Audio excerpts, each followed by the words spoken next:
ये 7 राज्यों के साथ साथ एक देश के साथ हमारी सीमा जुड़ती है। और आप अद्भुत जो बात उत्तर प्रदेश के बारे में, उत्तर प्रदेश भारतीय संस्कृति और भारतीय परंपरा का एक केंद्र बिंदु है। प्राचीन पौराणिक कालखंड से लेकर के अर्वाचीन काल तक देश की आजादी की लड़ाई में भी इसका जो योगदान है, आखिर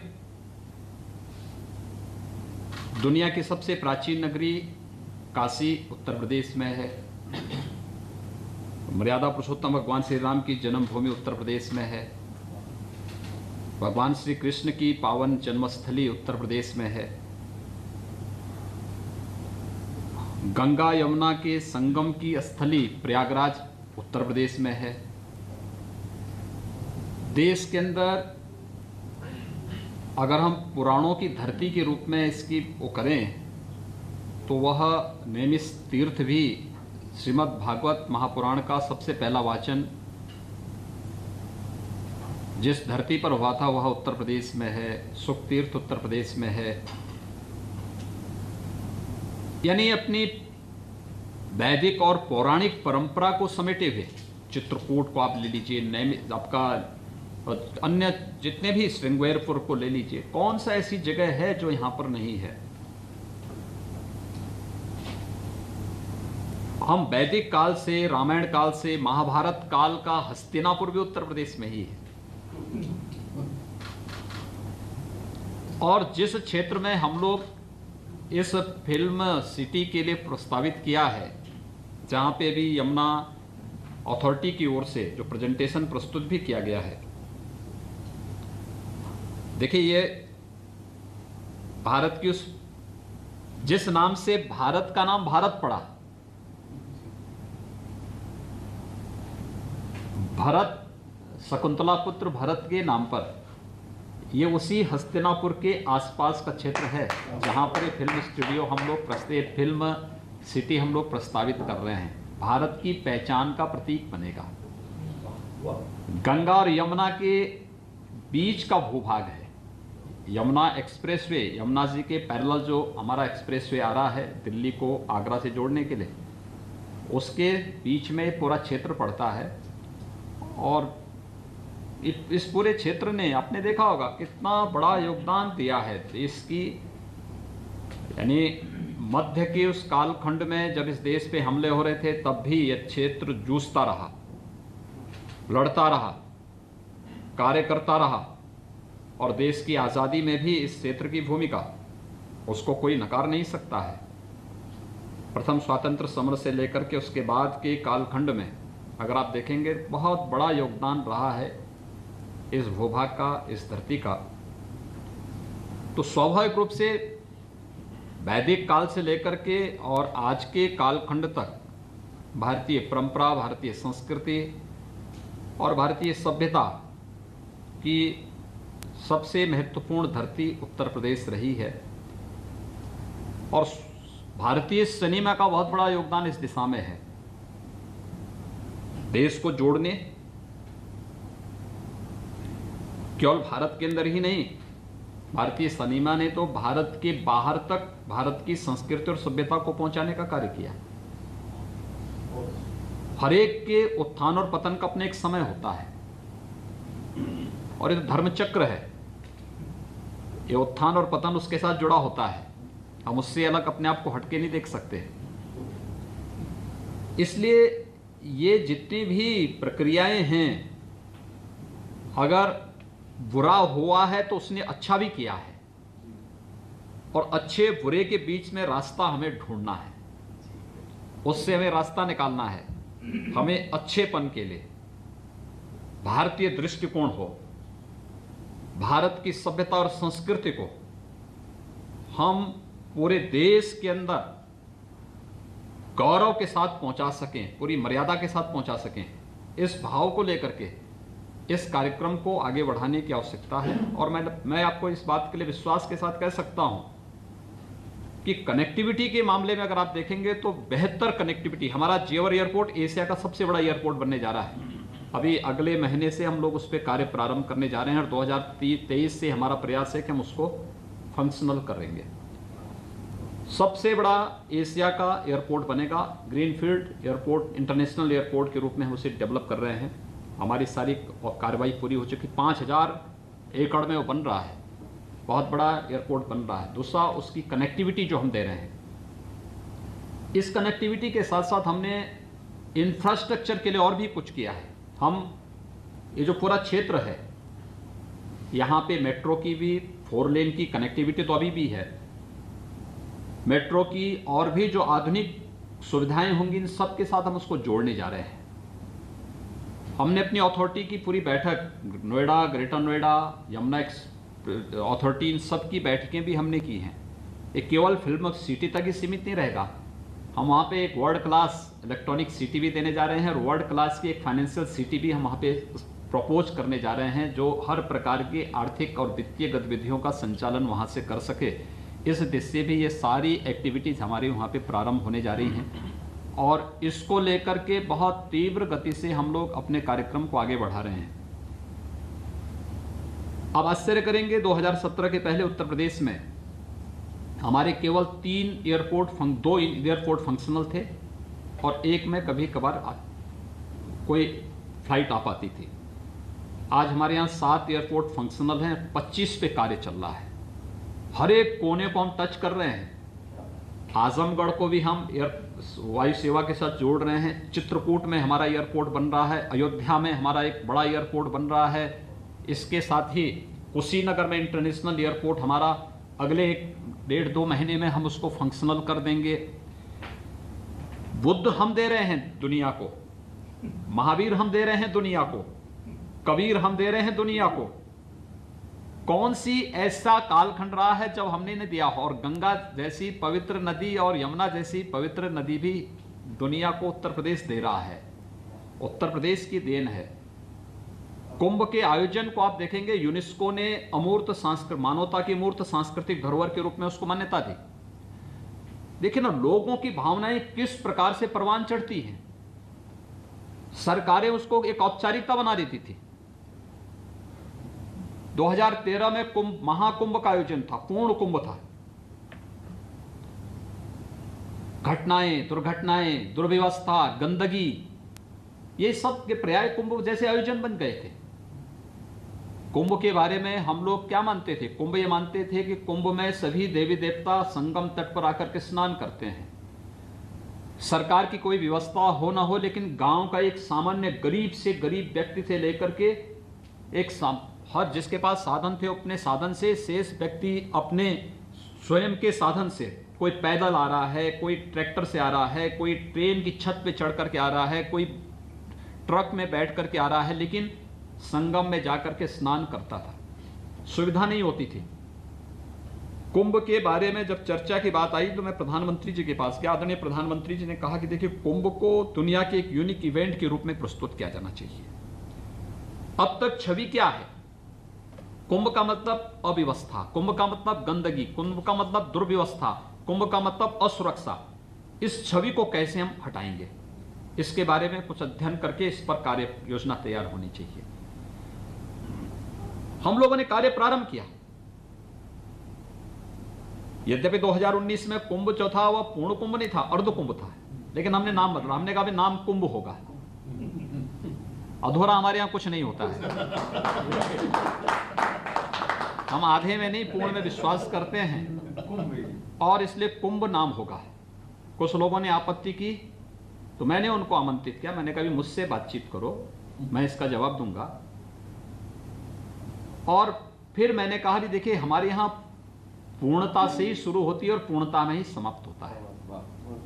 ओम पूर्णमदः पूर्णमिदं पूर्णात् पूर्णमुदच्यते, तो पूर्णस्य पूर्णमादाय पूर्णमेवावशिष्यते। मैंने कहा ये है भारत की वास्तविक परंपरा, इसलिए कुंभ कुंभ होगा।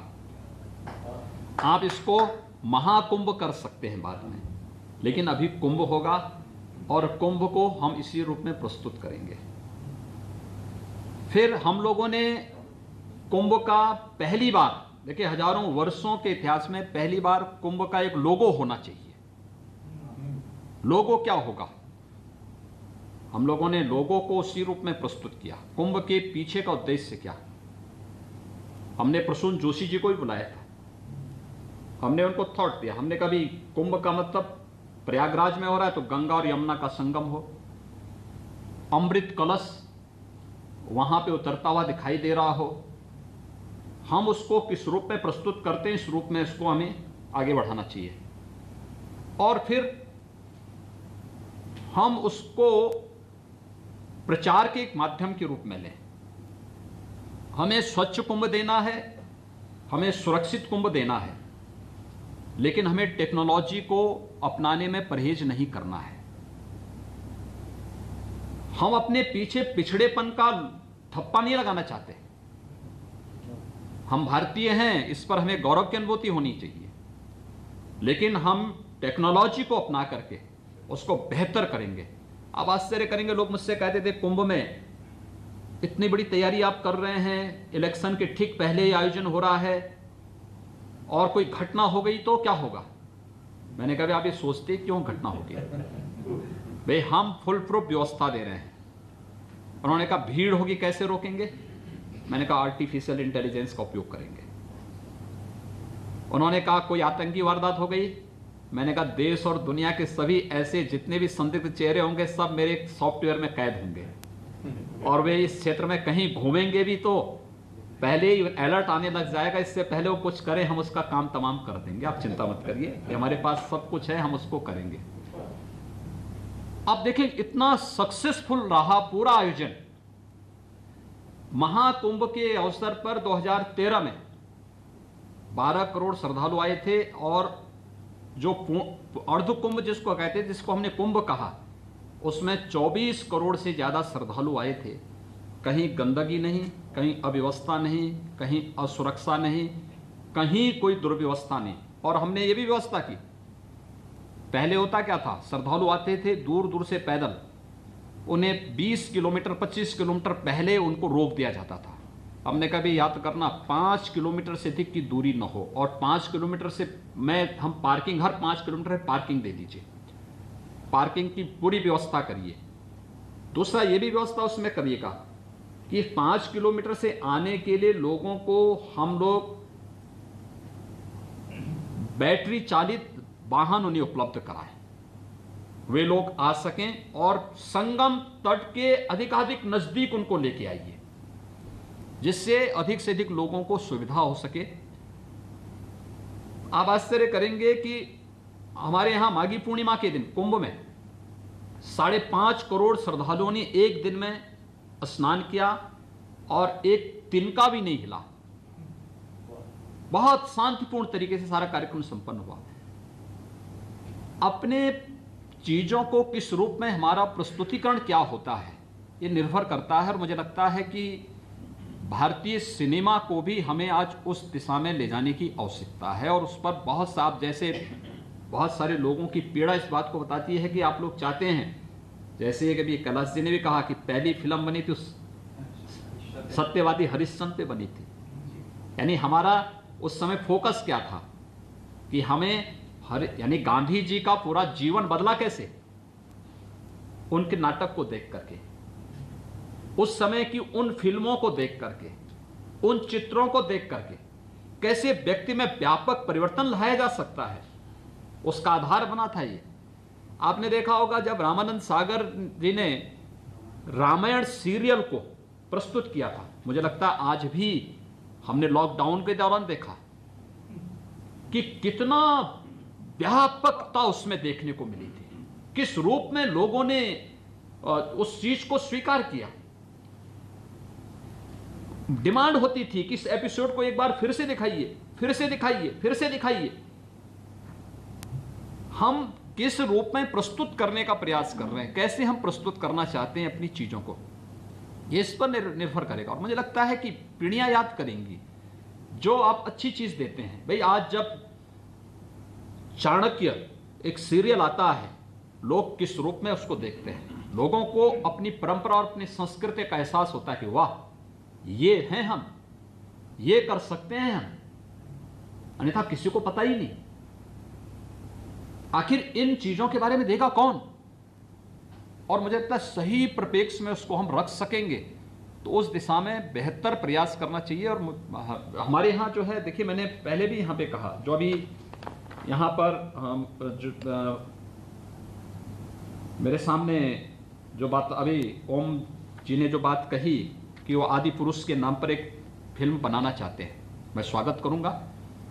और मैं तो चाहूंगा कि पूरा रामायण सर्किट पे कार्य चल रहा है, रामायण सर्किट पे जो कार्य वर्तमान में चल रहा है, देखिए कितनी अद्भुत परंपरा है। और इस पे तो हमें गौरव की अनुभूति करनी चाहिए कि देखिए अभी अयोध्या विवाद का पटाक्षेप हुआ है, कितने शांतिपूर्ण तरीके से एक लोकतांत्रिक देश में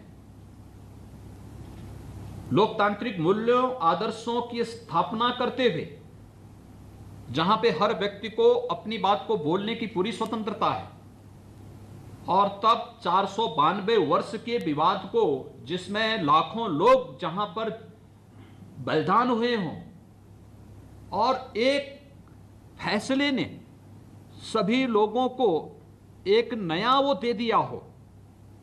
आपने देखा होगा ये भारत है। यानी हम लोग किस रूप में राम के उस महत्व को प्रस्तुत कर सकते हैं कि जिस दिन राम जन्मभूमि का फैसला आना था, लोगों को लगता था कुछ होगा। मैंने कहा यार देखो कुछ नहीं होने वाला है, कुछ नहीं होगा, बहुत शांतिपूर्ण तरीके से सारी चीजें होंगी। और मैं आपको बताऊं, आजादी के बाद का हमारा सबसे शांतिपूर्ण दिन था जब 9 नवंबर 2019 को राम जन्मभूमि का फैसला आया था, सबसे शांतिपूर्ण दिन था। यानी एक तिनका भी नहीं हिला कहीं प्रदेश में। होता है अक्सर कोई तू मैं होता है, लोगों में मारपीट होती है, कहीं छिनैती होती है, कहीं पे कोई अन्य चीजें हो जाती हैं। 9 नवंबर 2019 की तिथि ऐसी थी जिस दिन एक तिनका भी कहीं नहीं हिला, सबने स्वीकार किया, हर पक्ष ने इसको बहुत अच्छे ढंग से स्वीकार किया। और मैं चाहूंगा कि ये चीजें इसी रूप में आगे बढ़ा करके बहुत अच्छे कार्य हो सकते हैं। दूसरा, ये फिल्म सिटी का जो प्रस्तावित स्थल है, मुझे लगता है जब हम एक संस्कृति और एक रंगकर्मी की बात करते हैं तो मुझे लगता है कि सबसे पहले उनके आराध्य के रूप में कृष्ण सामने आते हैं। ये मथुरा के नजदीक पड़ता है, एकदम सटा हुआ है पूरा क्षेत्र, एक साथ वो आपस में जुड़ा हुआ है। तो ये पूरा क्षेत्र भारत की पौराणिक, भारत की आध्यात्मिक, भारत की वैदिक और उन सभी परंपराओं को हमारे साथ जोड़ने का कार्य करता है। हम लोगों ने प्रदेश में अपनी फिल्म की पॉलिसी भी बनाई है, 2018 में हम लोग बना चुके हैं। और मुझे लगता है कि इस पॉलिसी को लेकर के भी और भी कोई संशोधन और कोई भी अन्य किसी प्रकार के वो होंगे, हम लोग इसमें स्वागत करेंगे। हम तो आते हैं क्योंकि देखिए हमारे लिए केवल एक सिनेमा नहीं है, भारतीय सभ्यता संस्कृति का प्रचार प्रसार, जो जिन कार्यों, यानी एक अच्छा फिल्म बनती है, एक अच्छा सीरियल बनता है, कैसे घर घर तक रामायण पहुंच गई, कैसे घर घर तक महाभारत पहुंच गई, कैसे घर घर तक चाणक्य पहुंच गए। लोगों ने जब देखा तब ना, जब उस पर कार्य किया गया तब ना, लोगों को सभ्यता और संस्कृति की जानकारी होने लग गई, लोगों को एहसास होने लग गया, परिवारों का माहौल बदल गया। मैं आपको बताऊं कि मैं अपने एक वरिष्ठ विचारक के वो करता हूं, उन्होंने बताया कि साहब जब ये रामायण सीरियल चल रहा था तो मुझे लगता था कि इस सीरियल को जब भी हर रविवार को आता था तो मेरी भी इच्छा होती थी कि देखूं, लेकिन मैं एक यात्रा में था, यात्रा में होने के नाते जब मैं रविवार के दिन ट्रेन से उतर करके कार्यकर्ता के यहाँ जा रहा था, टेलीविज़न उस समय बहुत कम थे, तो रास्ते में जा रहे थे, तब तक रामायण का समय हो गया। तो मैंने कहा यार कहीं देखो कोई घर है जहां रामायण देखी जा सके। तो वो उतरे एक परिवार में, और परिवार में उतरे लोग, रामायण आ रही थी, रामायण को देख रहे थे, तो उन्होंने देखा कि वो भी जाके एक कोने में बैठ गए। लेकिन जब रामायण आई, रामायण का पूरा संपन्न हुआ, तो उस अपरिचित व्यक्ति ने देखा कि ये कोई बाहर का, उस जिस परिवार में देख रहे हो उन्होंने देखा ये कोई बाहर का व्यक्ति। उन्होंने पूछा आप कौन है? तो उन्होंने कहा साहब मैं तो राष्ट्रीय स्वयंसेवक संघ का एक पदाधिकारी हूं, और वो घर था एक मुस्लिम का। एक मुस्लिम के घर में रामायण दिखाई जा रही है और देखने वालों में राष्ट्रीय स्वयंसेवक संघ का शीर्ष पदाधिकारी भी बैठा है। तो चाय लेके आया। उन्होंने कहा आप चाय लीजिए। उन्होंने कहा चाय ले लेंगे। कहा हमारे घर में पीने में कोई आपको कोई दिक्कत तो नहीं? कहा अरे कोई दिक्कत नहीं, आपको जब रामायण देखने में कोई दिक्कत नहीं तो हमें चाय पीने में कौन दिक्कत है? लेकिन उन्होंने कहा, एक बात उन्होंने पूछी। उन्होंने कहा मुझे एक बात बताओ, क्या आप मुस्लिम हैं? अयोध्या में राम मंदिर का आंदोलन चल रहा है, लेकिन राम की इस गाथा को रामायण के माध्यम से आपके घर में टेलीविजन के माध्यम से दिखाया जा रहा है, क्या कारण है? उन्होंने कहा साहब क्या बात कर रहे हैं आप? रामायण, जब से हमारे घर में रामायण का इस सीरियल हम दिखा रहे हैं तब से हमारे घर का पूरा परिदृश्य बदल गया है। जो विवाद थे, भाई भाई का विवाद था, परिवार में पति पत्नी का विवाद होता था, जो आपसी एक द्वंद्व हमेशा रहता था, वो तब से पूरा समाप्त हो गया है। क्योंकि उन रिश्तों को, उन परंपराओं, क्योंकि आखिर हमारी उपासना विधि कुछ भी होगी, लेकिन हमारा जीन्स तो वही है जो चला आ रहा है लाखों वर्षों से, हजारों वर्षों से। वह कोई क्षेत्र हो, कोई जाति हो, कोई मत हो, कोई मजहब हो, कोई संप्रदाय हो, यह तो एक उपासना विधि है, एक सामान्य व्यवस्था को संचालन करने के लिए बनाई गई एक व्यवस्था है। लेकिन जीन्स तो हमारा वही है। जब राम की बात होगी, कृष्ण की बात होगी, शंकर की बात होगी, भारत की किसी भी आध्यात्मिक परंपरा की बात होगी, तो हम उसके साथ जुड़ते हुए दिखाई देंगे। और यह हर एक भारतीयता को यह प्रभावित करता है, और वो चीजें हम लोग हर स्तर पर देखते हैं। मैं चाहूंगा कि इस कार्यक्रम को बहुत अच्छे ढंग से, आज एक तो आप सभी यहां पर आए और एक बड़ी मात्रा में हमारे साथ जूम पर भी जुड़े हैं, काफी लोग जुड़े हैं। यहां पर जो हमारे साथ में जुड़े हैं, शैलेश सिंह जी, श्री विजेंद्र प्रसाद जी, श्री अशोक पंडित जी, श्री कैलाश खैर जी, श्री मनोज जोशी जी, श्री नितिन देसाई जी, श्री विनोद बच्चन जी, श्री अनूप जलोटा जी, श्री उदित नारायण जी, श्री पद्म कुमार जी, श्री संदीप सिंह जी। इसके अलावा हमारे साथ में जिन लोगों ने जूम के साथ भी यहाँ पर जुड़े हैं, खास तौर पर परेश रावल जी जुड़े, सतीश कौशिक जी जुड़े हैं, श्रीमती सौंदर्या रजनीकांत जी जुड़ी हैं, विवेक अग्निहोत्री जी, अनुपम खेर जी, नीरज पांडे जी, डेविड धवन जी, सुभाष घई जी, सिरक पटेल जी, भूषण कुमार जी, चंद्र प्रकाश द्विवेदी जी, राज सांडियन जी, विशाल चतुर्वेदी जी, प्रियदर्शन जी, महावीर प्रसाद जी, महावीर जैन जी, न्यू जर्सी से श्रीमती अनामिका श्रीवास्तव जी, मुराद अली जी, ओम रावत जी, मनोज जी, दीपक दलवी जी, ये सभी लोग जुड़े हैं, और रवि किशन जी भी इसके साथ जुड़े हैं। मैं एक तो आप सभी को अपना समय निकालने के लिए हृदय से मैं धन्यवाद देता हूं। उत्तर प्रदेश सरकार की तरफ से आभार भी व्यक्त करता हूं, क्योंकि आप सब हमारी धरोहर है, संस्कृति और भारतीय परंपरा को एक मंच देकर के आने वाली पीढ़ी तक पहुंचा रहे हैं। सामान्य व्यक्ति ग्रंथ नहीं देख सकता है, सामान्य व्यक्ति इतिहास के पन्नों को पलट नहीं सकता है। वो ठीक है, उसको कोई एग्जाम पास करनी हो तब तो देखता है, नहीं देखता। लेकिन एक सिनेमा के माध्यम से आप उसको हमेशा के लिए उसके मानस पे इस बात को रख देते हैं, उसको हमेशा के लिए उसके साथ जोड़ देते हैं। तो ये एक बहुत बड़ा कार्य इस पर आपने ये किया है, इसके माध्यम से आप कर रहे हैं। और आज यहाँ पे आपने जो उत्साह दिखाया है, इसमें एक तो मुझे लगता है उत्तर प्रदेश में बहुत पोटेंशियल है। देखिए, हिंदी तो यहाँ की एक सामान्य बोलचाल की भाषा है, लेकिन 4 बोलियाँ यहाँ पे है। पूरब में आप जाएंगे भोजपुरी, मध्य में आप आएंगे अवधी, पश्चिम में आप जाएंगे ब्रज है, इधर आप जाएंगे बुंदेलखंडी है। तो ये 4 तो हमारी बोलियां यहीं पे हैं, उत्तर प्रदेश में ही हैं। और बहुत पोटेंशियल है इसमें, बहुत वो है। राजस्थानी हमसे जुड़ी हुई है, हरियाणवी हमसे जुड़ी हुई है। इसी प्रकार से आप देखेंगे तो हर एक स्तर पर कहीं ना कहीं छत्तीसगढ़ी है, उधर जो है झारखंडी है, सभी एक दूसरे के साथ जोड़ करके हम लोग बहुत मजबूती के साथ इस कार्यक्रम को आगे बढ़ा सकते हैं। और एक भारतीय सिनेमा को एक नया मंच मिलना चाहिए, इस समय की आवश्यकता है। उसमें प्रदेश सरकार इसमें पूरा वो करेगी। मैं चाहूँगा कि हम लोगों ने अपनी फिल्म नीति 2018 बनाई भी है और इसमें जो है राजू श्रीवास्तव जी यहाँ पे काम कर रहे हैं हमारे फिल्म बंधु की तरफ से भी।